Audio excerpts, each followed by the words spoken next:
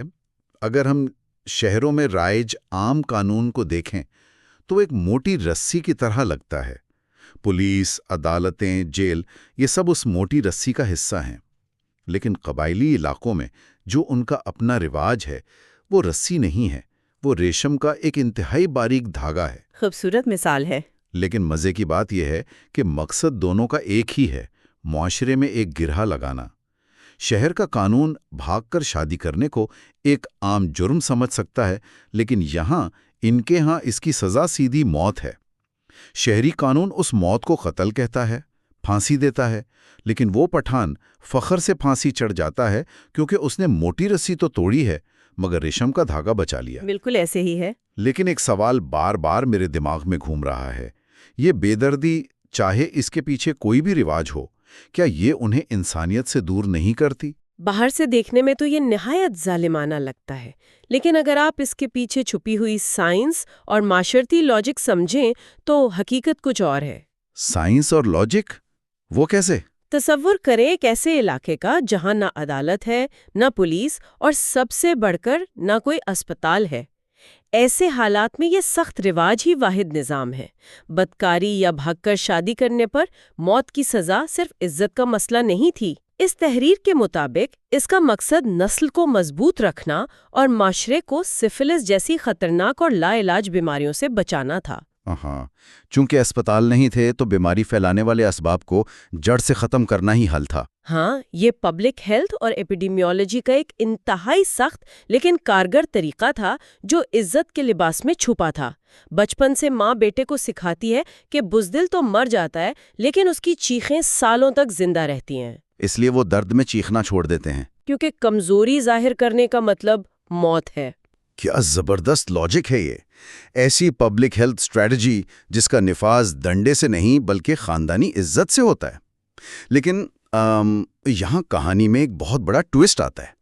ہم نے دیکھا کہ یہ شخص شہری قانون سے نہیں ڈرتا، گولی کے سامنے سینہ تان لیتا ہے، لیکن اسی دلیر معاشرے میں ایک چھپی ہوئی کمزوری ہے جو ان طاقتور عقاب کو گھٹنوں پر لا دیتی ہے۔ آپ جادو ٹونے اور اندھے اعتقاد کی بات کر رہے ہیں۔ بالکل، یہ اندھا اعتقاد مجھے تو حیران کر دیا اس چیز نے۔ یہ ان کی نفسیات کا ایک بالکل ہی مختلف اور شاید افسوسناک پہلو ہے۔